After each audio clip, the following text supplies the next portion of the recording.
Bismillahirrahmanirrahim. Assalamualaikum. Semoga kita baik-baik saja dan semoga kita masuk surga. Amin. Hidup adalah bersyahadat. Sejak hidup dalam rahim sampai masuk ke liang kubur.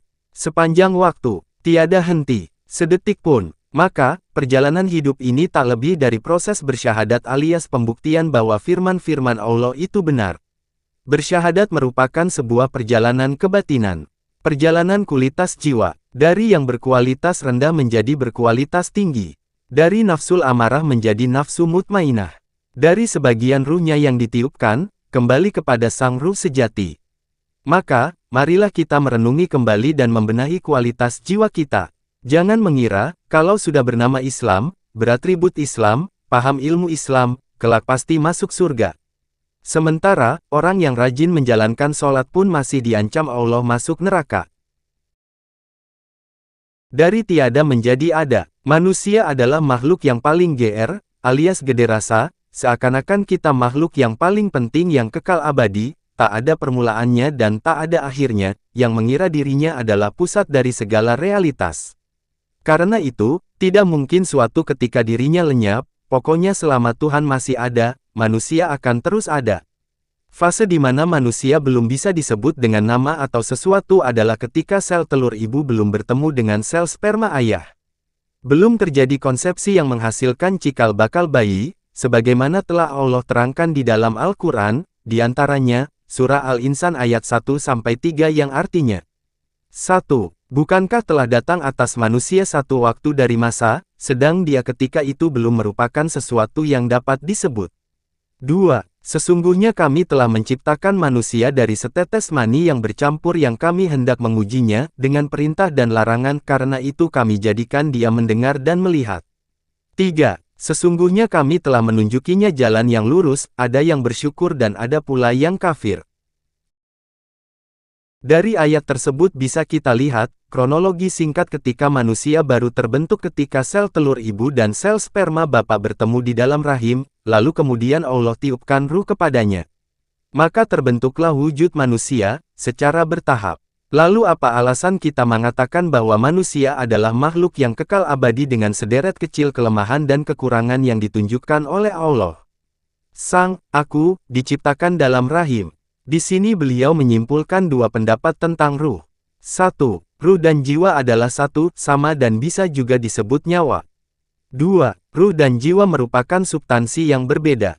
Adapun yang mendasari pemikiran beliau yang kedua ini, adalah karena istilah atau kalimat ruh hanya disebut sekitar 10 kali saja sedangkan istilah jiwa, baik yang jamak maupun tunggal disebut lebih dari 300 kali.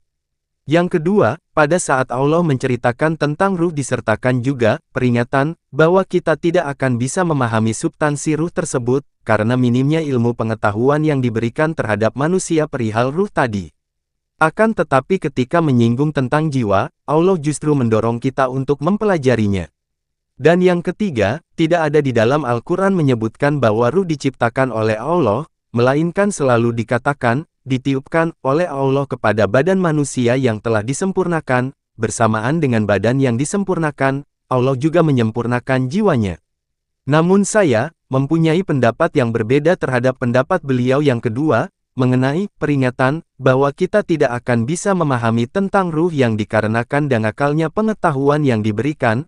Menurut saya, maksudnya di sini dengan keterbatasan pengetahuan kita malah diberi isyarat dan stimulus agar kita lebih tekun dan giat lagi dalam menuntut ilmu baik yang bersifat lahiriah apalagi batiniyah.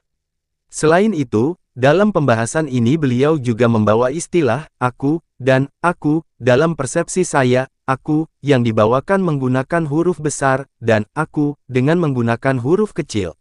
Di sini tersirat sebuah proses yang mana sebelum kita bisa masuk ke alam kabir dan menjadi sang Aku, terlebih dahulu kita harus menjajaki dan memahami tentang alam sagir, aku, yaitu diri kita sendiri. Sebagaimana hadits Nabi, yang artinya sebagai berikut, barang siapa mengenal dirinya maka terkenallah Tuhan kepadanya.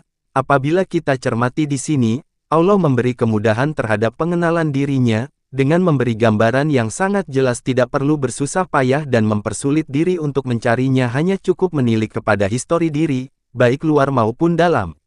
Oleh karena itu, saya pernah mendengar dari sebagian guru, katakanlah mursyid saya, Al-Quran ada yang tersurat sebagaimana yang diwahyukan Allah kepada Nabi melalui Jibril, dan ada pula yang tersirat di alam semesta, termasuk kita manusia, yang bisa kita sebut sebagai alam sager. Karena manusia tidak mungkin bisa menyaksikan langsung zat Allah Ta'ala ketika di dunia terkecuali, Nabi kita Muhammad SAW. Maka, hendaklah kita bersungguh-sungguh riyadoh dalam mengenali diri sendiri, serta istiqomah dan muraqabah dalam menjalaninya, karena, sebuah musyahadah tidak akan terjadi tanpa seizin Allah dan syafaat Rasulullah. Sejarah penciptaan anggota badan manusia di dalam rahim sungguh sebuah peristiwa yang sangat menakjubkan. Bagaimana tidak? Coba bayangkan, Allah mengembangbiakkan sebuah sel tunggal menjadi sekitar 3 triliun sel yang membentuk organisme kompleks hanya dalam jangka waktu sekitar 9 bulan bahkan ada yang kurang dari bilangan tersebut. Selama di dalam rahim, manusia melewati 3 fase besar yang sangat menentukan. Fase tersebut ialah 1. Fase embrionik, 2. Fase janin, 3. Fase bayi. Terima kasih banyak. Mohon maaf jika ada salah. Semoga kita masuk surga. Semoga kita semua disehatkan badan, dilancarkan rezeki, dikabulkan segala hajat. Terima kasih banyak. Sampai bertemu di pertemuan selanjutnya. Salam damai. Terima kasih. Semoga kita baik-baik saja. Mohon maaf. Terima kasih. Semoga kita baik-baik saja. Mohon maaf.